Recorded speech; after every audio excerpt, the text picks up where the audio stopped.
صدق اللہ العظیم وصدق رسولہ النبی الہاشمی الکریم۔ سارے بھائی دوست پیار محبت شوق ذوق کے ساتھ درود شریف پڑھیں، اللہم صلی علی سیدنا محمد وعلی آل سیدنا محمد وبارک وسلم وصلی علیہ۔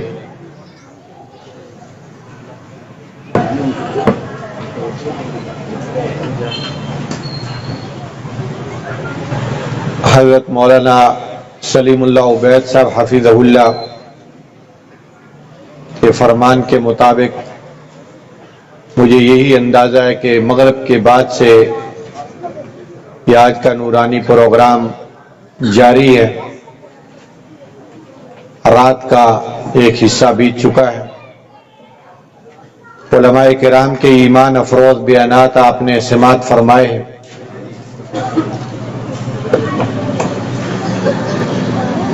میں بھی کچھ ٹوٹی پھوٹی باتیں حضرت کے حکم پر عرض کر کے آپ سے اجازت چاہوں گا۔ محترم بھائیوں، بزرگوں اور دوستوں،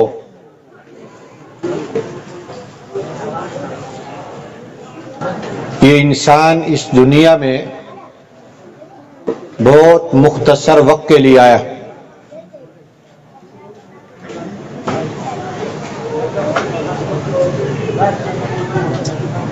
اور اس کے جانے کا وقت اللہ جل جلالہ کے علم میں موجود ہے کہ اس انسان نے یہاں سے کب رخت سفر باندھنا ہے اور کب اپنی منزل کی طرف اس نے روانہ ہو جانا۔ اس سے پہلے جتنا بھی ہمارے پاس وقت ہے یہ تیاری کا وقت ہے۔ جس طرح مدارس میں شوال کے اندر تعلیمی سلسلہ شروع ہو جاتا ہے اور شعبان کے ابتدائی ہفتے یا عشرے میں ان طلباء کا امتحان ہوتا ہے۔ سال بھر یہ لوگ محنت کرتے رہتے ہیں اور امتحان دے کر فارغ ہو جاتے ہیں۔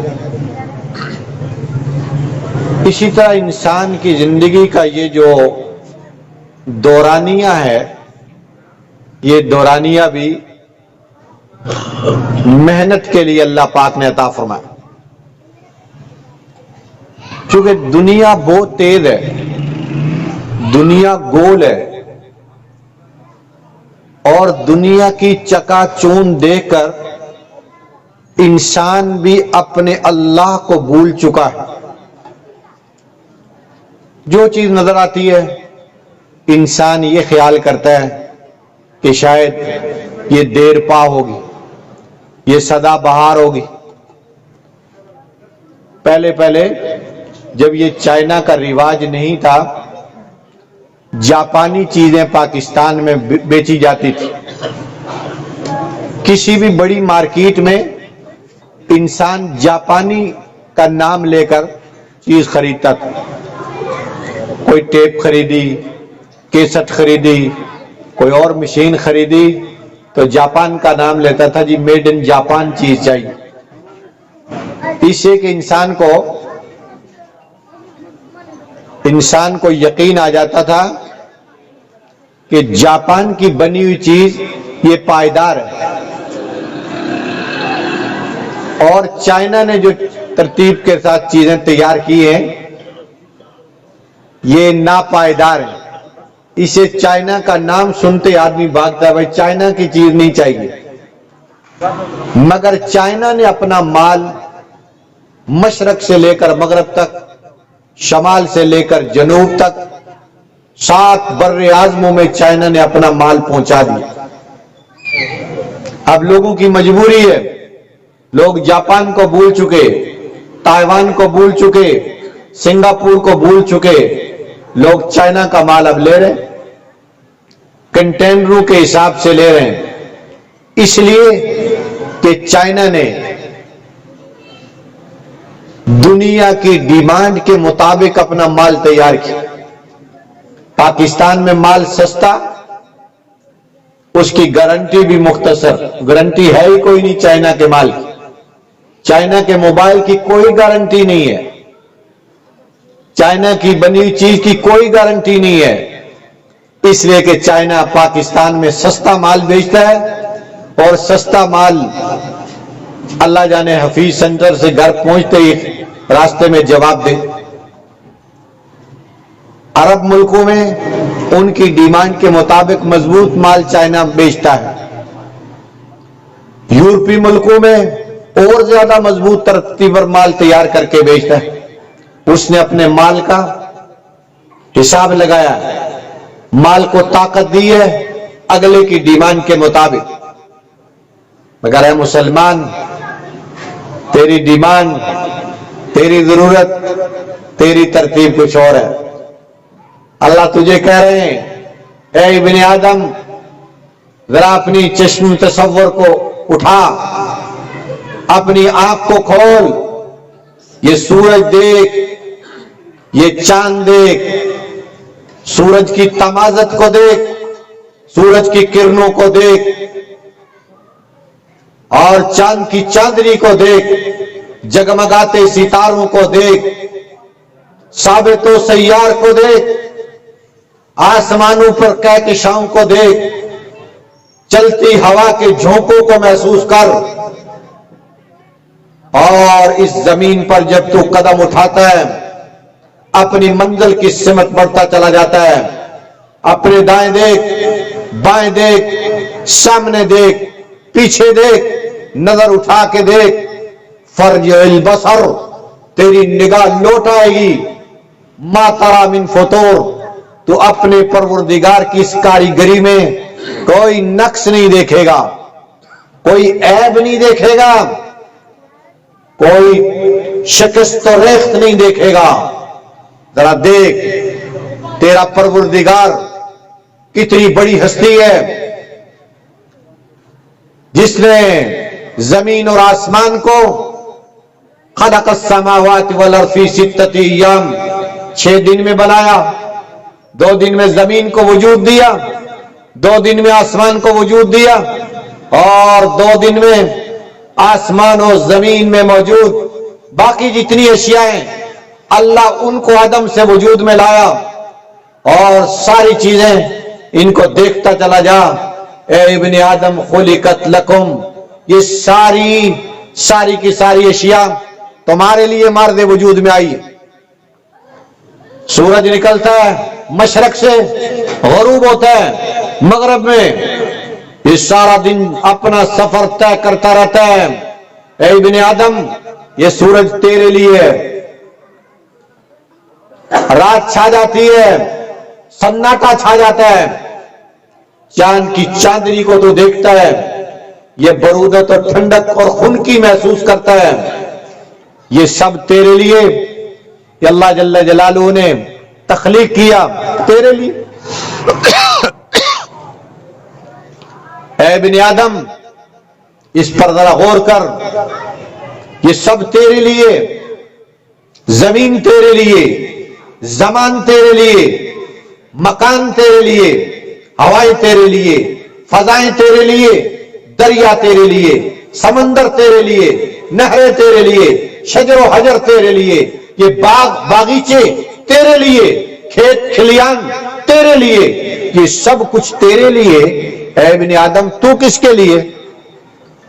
انما خلقت للآخرہ، اے ابن آدم تو صرف آخرت کے لیے، تو صرف اللہ کے لیے، اس چیز کو خیال کر۔ لیکن جو کہ دنیا تیز ہے، دنیا اس طرف غور نہیں کرنے دیتی کہ میں کس مقصد کے لیے دنیا میں آیا، اور کن بھول بھلیوں میں گم ہو گیا۔ ایسے ہی انسان مشغول ہو گیا کہ اس کو ساری چیزیں بھولتی چلی جا رہی۔ یہ علماء وقفے سے پروگرام کرواتے ہیں، بیانات کرواتے ہیں، کچھ چیزیں ذہن میں آتی ہیں، وہ بھی جب پوری توجہ کرے۔ کہ میں نے ابھی ایک پروگرام میں کہا، حضرت صوفی سرور صاحب ہمارے استاد شیخ الحدیث، وہ طالب علموں کو فرمایا کرتے تھے، مولانا اگر آپ پوری توجہ فرمائیں گے اتنی بات پلے پڑے گی، اس طرح ہاتھ کا اشارہ کرتے تھے، پوری توجہ کے بعد اتنی بات پلے پڑے گی، لیکن اگر آپ اتنی بات توجہ سے سنیں گے، اتنی توجہ، فرمایا کچھ بھی پلے نہیں پڑے گا۔ آج اتنی لوگوں کی جاذبیت دنیا کی چیزوں کی طرف ہے، یہ آخرت بھولتے چلے جا رہے ہیں، مرنے کے بعد کی زندگی کو بھولتے چلے جا رہے ہیں۔ اور یہ جو پروگرام ہے کتاب و سنت کے حوالے سے، یہ ہمیں یاد دلاتے کہ انسان اس دنیا میں تو مشغول نہ ہو جائے، آخرت کو یاد کرنا چاہتا ہے، جاؤ میانی کا قبرستان دیکھو، مومن پورے کا قبرستان دیکھو، بڑے بڑے قبرستانوں میں جاؤ، وقت کے بڑے بڑے لوگوں کو دیکھو کہ وہ دنیا میں کیسے رہتے تھے، آج پاتال کے نیچے گم ہیں، ہڈیاں بھی بوسیدہ ہو چکی ہیں، ریزہ ریزہ ہو چکے ہیں، کفن بوسیدہ ہو چکے ہیں، جسموں کو قبر کے کیڑے کھا چکے ہیں، بچھو کھا چکے ہیں، سانپ کھا چکے ہیں، ہڈی باقی رہ گئی ہے ریڑھ کی، جو قیامت کے دن جس پہ اللہ بارش برسائے گا اور انسانی جسم کو دوبارہ تیار فرمائے گا اور انسان قبروں سے باہر نکلیں گے۔ یہ دیکھو، یہ غور کرو، یہ تدبر کرو، یہ کہاں گئے بڑے بڑے لوگ، کہاں گئے وہ باغ، لاکھوں جن کے مالی تھے، سکندر اعظم جب دنیا سے گئے تو دونوں ہاتھ خالی تھے، کئی کفن سے ہاتھ ان کے یوں باہر دیکھے گئے۔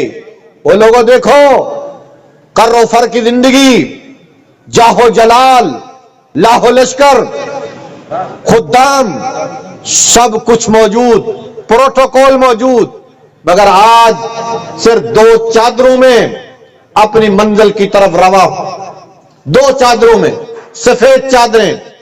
اس منظر کو دیکھو، میانی قبرستان میں دیکھو، بڑے بڑے جرنیل، بڑے بڑے کیپٹن، بڑے بڑے کرنل، بڑے بڑے افیسر، 22ویں گریڈ کے بڑے بڑے ڈی سی، اے سی، وہ آسودہ خاک ہیں، آج ان کا نام کوئی نہیں جانتا، وہ وقت کے ساتھ ساتھ نسیہ منسیہ ہو گئے۔ انسان، یہ دنیا کی چکا چون تجھے اپنے اللہ سے غافل نہ کر دے، دنیا کی مشغولیت و جاذبیت تجھے اپنے نبی سے غافل نہ کر دے، تجھے اپنے دین سے غافل نہ کر دے۔ اسی جلسے نصیحت کے لیے بلائے جاتے ہیں، بیانات وہی، تقریریں وہی، خطابات وہی، مگر فذکر ان نفعت الذکریٰ، انسان نصیحت کرتا چلا جا، بھلائی کی بات کرتا چلا جا، یہ بھلائی کی بات انسان کو نفع دیتی ہے، تنفع المؤمنین، اہل ایمان کو نفع دیتی ہے، اسے ذکر کرتا چلا جا، اللہ کے بول بولتا چلا جا۔ لوگوں، اس زمین کو بنانے والا اللہ، آسمان کو بلندی دینے والا اللہ، ستاروں کو جگمگاہٹ دینے والا اللہ، سیاروں کو چلانے والا اللہ، کہکشاؤں کو دلکش بنانے والا اللہ، اور جو کچھ تمہاری آنکھوں کے سامنے تمہیں نظر آتا ہے، اس سب کو عدم سے وجود دینے والا اللہ، بے طاقت کو طاقت دینے والا اللہ، بے وجود کو وجود دینے والا اللہ، اس پر علماء محنت کرتے چلے جا رہے ہیں۔ اور جب اللہ نے اس گلشن کو سجایا انسانوں کے ساتھ، پھر انسانوں میں نشیب و فراز آتا ہے، انسانی زندگی میں مد و جزر آتا ہے، اتار چڑھاؤ آتا ہے، ترقی اور تنزل کی ترتیبیں بنتی ہیں۔ ایسے ماحول میں اللہ نے انسانوں کے اندر سے انتخاب فرمایا، ان انسانوں کا جن کا اللہ نے انتخاب فرمایا، جن کی سلیکشن اللہ کی طرف سے ہوئی، جو اللہ کے چنیدہ لوگ ہیں، جن کو انبیاء کہتے ہیں، جن کو رسول کہتے ہیں، یہ اللہ کے نمائندے ہیں، اللہ کی مخلوق کی طرف آتے ہیں اور اللہ کی مخلوق کے دلوں پر محنت کرتے ہیں، اس دل کی کھیتی پر محنت کرتے ہیں۔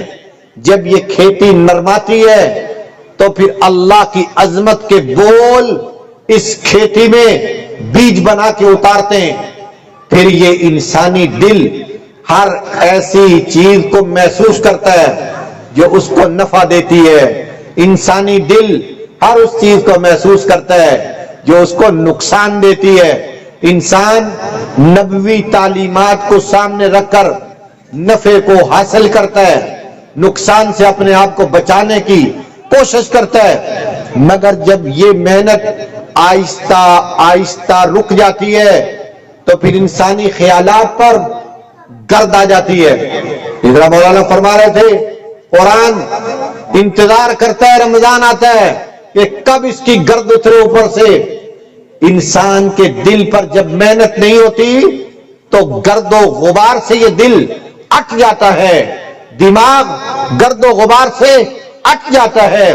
جس طرح بنی اسرائیل کے آخری تاجدار نبوت عیسیٰ علیہ السلام کو اللہ نے زندہ آسمان پر اٹھا لیا، 550 سال تک کوئی نبی نہ آیا، کوئی رسول نہ آیا، انسانیت اپنی ڈگر سے ہٹ گئی، انسانیت کی چولیں ہل گئی، انسانیت کھو بیٹھا، انسانی مزاج گم ہو گیا، انسانی ضمیر نسیہ منسی ہو گیا، اس لیے کہ محنت کرنے والا اس پورے دورانیے میں کوئی نہ آیا، نبی نہ آیا، مصلح نہ آیا، رسول نہ آیا، فرستادہ نہ آیا، انسانیت اپنی ڈگر چھوڑ بیٹھی۔ کیا ہوا نتیجہ؟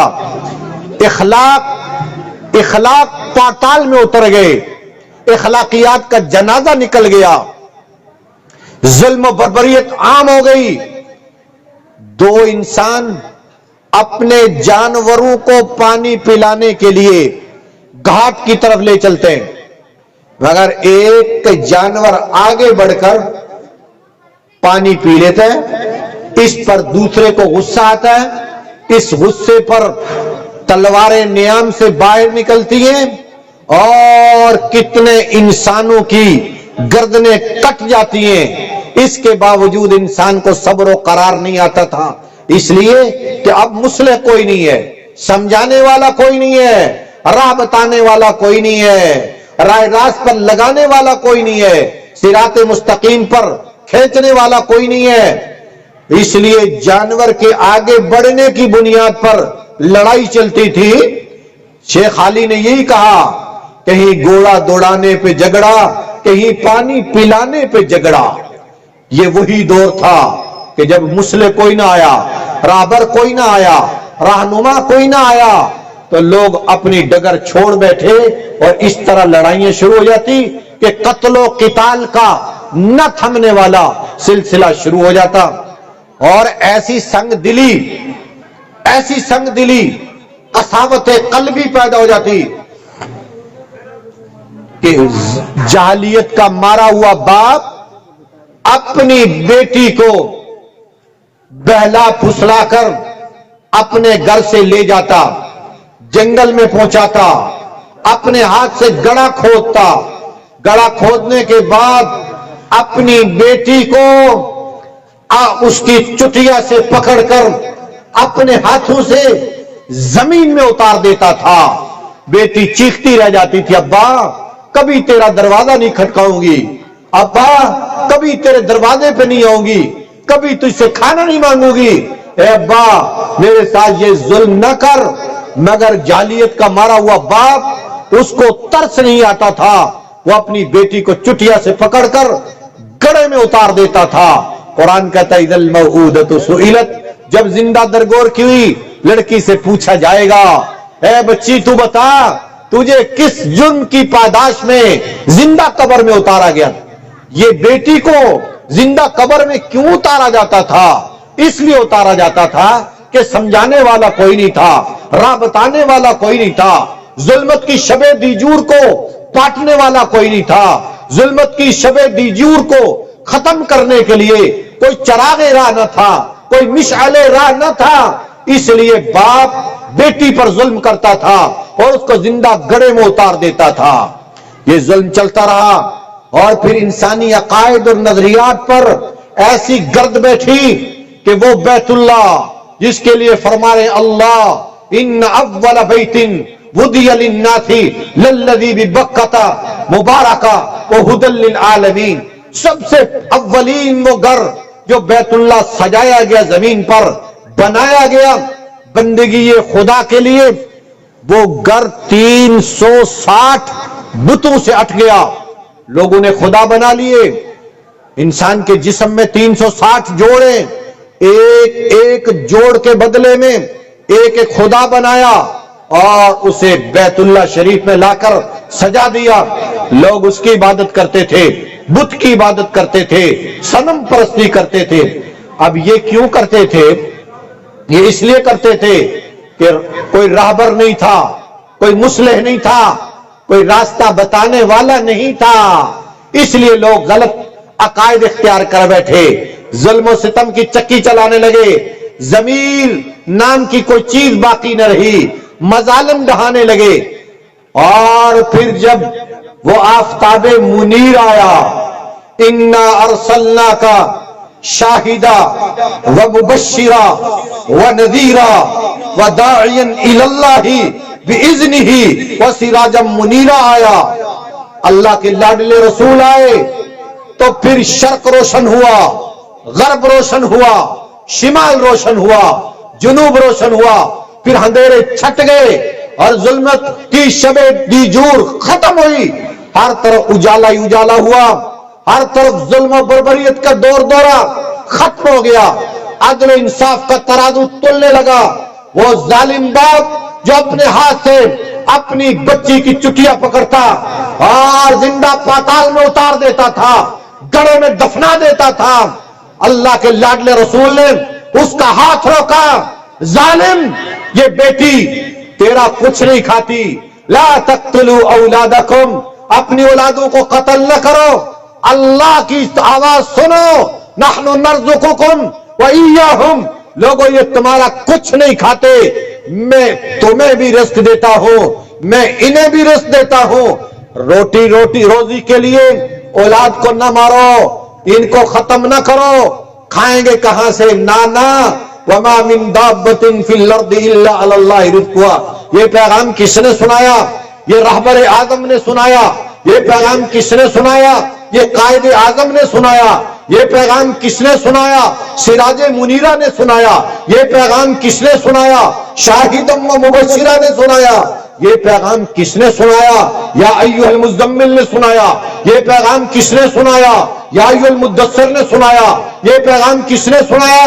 یہ یاسین نے سنایا، طٰہٰ نے سنایا، یہ کالی کملی والے آقا نے سنایا۔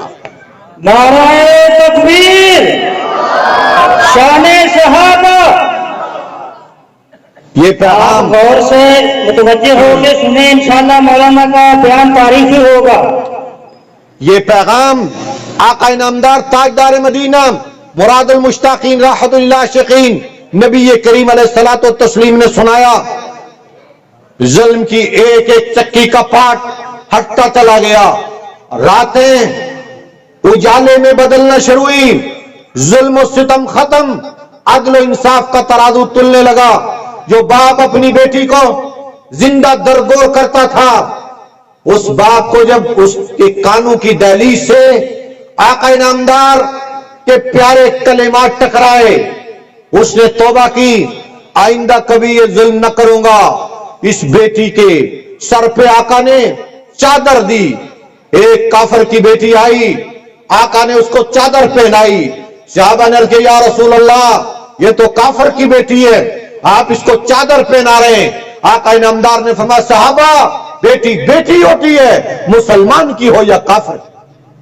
نعرہ تکبیر، شان صحابہ، شان صدیق اکبر، شان حضرت عمر۔ آج کہتے ہیں آزادی مارچ، عورتیں آزادی مارچ کرتی ہیں، اور اس دفعہ تو کفریہ نعرے لگ گئے، اللہ سے آزادی، اللہ سے آزادی، رسول اللہ سے آزادی، دین سے آزادی، اسلام سے آزادی، خاوند سے آزادی، ہر کسی سے آزادی کی ڈیمانڈ ہو رہی ہے۔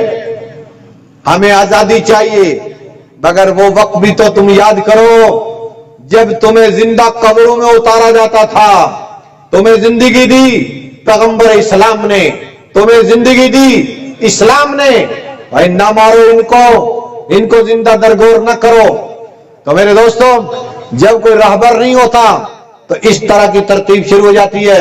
جب رہبر اعظم آئے اللہ نے فرمایا بلغ ما انزل الیک من ربک، میرے حبیب آپ تک جو پیغام آتا ہے عرش بری سے، آپ اس پیغام کو بلغ۔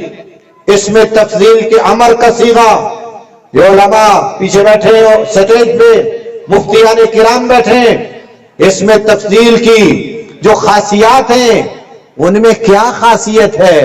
ایک خاصیت یہ ہے تدریج، آہستہ آہستہ آہستہ اس روشنی کو عام کرنا ہے، دیپ سے دیپ جلانا ہے، چراغ سے چراغ روشن کرنا ہے اور چلاتے چلے جانا ہے، چلاتے چلے جانا ہے۔ موم بتی کو آپ نے دیکھا، ایک دھاگا بیچ میں سے اوپر آیا ہوا ہے اور اس کے چاروں طرف لپٹی ہوئی گوند اور چاروں طرف لپٹی ہوئی موم اپنے آپ کو پگھلا دیتی ہے، موم بتی اپنے آپ کو ختم کر دیتی ہے، مگر جہاں اندھیرا ہوتا ہے یہ نازک سی موم بتی اس اندھیرے کو اپنی طاقت کے مطابق ختم کرتی چلی جاتی ہے۔ اللہ نے فرمایا میرے حبیب بلغ ما انزل الیک من ربک، اللہ کی طرف سے جو پیغامات ہے آپ اس پیغام کو پہنچائیے، آگے پھیلائیے، اس کی تشہیر کیجئے، تبلیغ کا کام کرتے جائیے۔ تبلیغ کا کام ہوتا گیا، آقا انعامدار دار ارقم میں تشریف فرما، صحابہ دروازہ بند کیے ہوئے، ابو بکر